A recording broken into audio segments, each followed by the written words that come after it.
26শে জুলাই কার্গিল বিজয় দিবস। আজ আমরা শ্রদ্ধা জানাই সেই বীর সেনানীদের যারা 1999 সালের কার্গিল যুদ্ধে দেশের জন্য প্রাণ দিয়েছিলেন। জয় হিন্দ।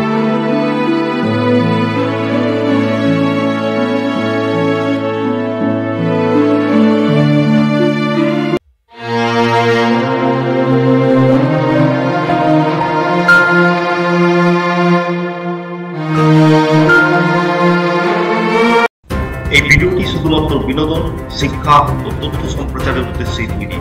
এই ভিডিওতে ব্যবহৃত তথ্য ও চিত্রগুলি বিভিন্ন চ্যানেলের বিশ্বস্ত উৎস থেকে নেওয়া।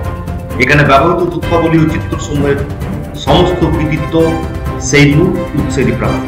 আপনাদের যদি কোনো প্রশ্ন বা আপত্তি থাকে তাহলে নিচে কমেন্ট করে আমাদের জানাতে ভুলবেন না।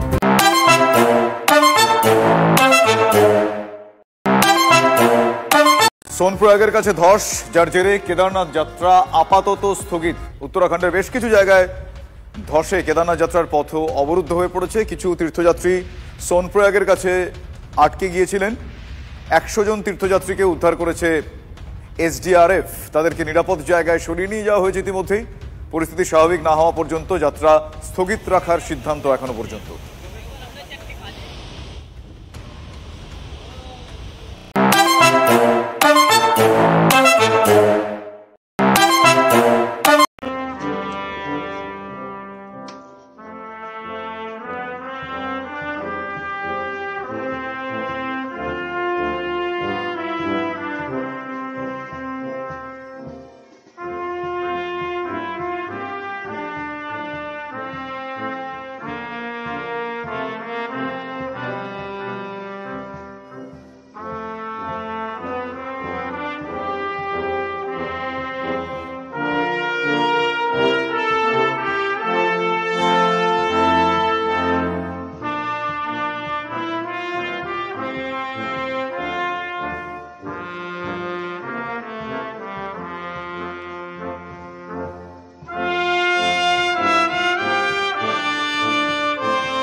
এবার আপনাদেরকে মরশুমের প্রথম বড় ম্যাচের খবর দিতেই হচ্ছে। তবে সেই ম্যাচ কিন্তু কলকাতায় নয়। এর আগে আমরা ডার্বি উত্তরবঙ্গে দেখেছি, কলকাতাতে বারবার দেখে থাকি, কিন্তু এই প্রথমবার কলকাতার বাইরের জেলায় হচ্ছে। কোথায়?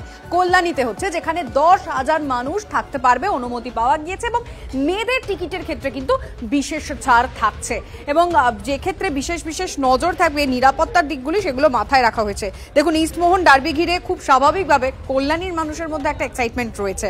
দুই প্রধানই কিন্তু বেশ কিছু সিনিয়র ফুটবলারকে নিয়ে আসছে রিজার্ভ দলে, এবং ইস্ট বেঙ্গলে খেলবেন দেবজিৎ, এডমুন্ড, ডেভিডরা। আর অন্যদিকে দীপেন্দু, সোহেল, কিয়ানরা থাকছে মোহনবাগান দলে। লিগ টেবিলে 8 নম্বরে ইস্ট বেঙ্গল, মোহনবাগান আছে 3 নম্বরে।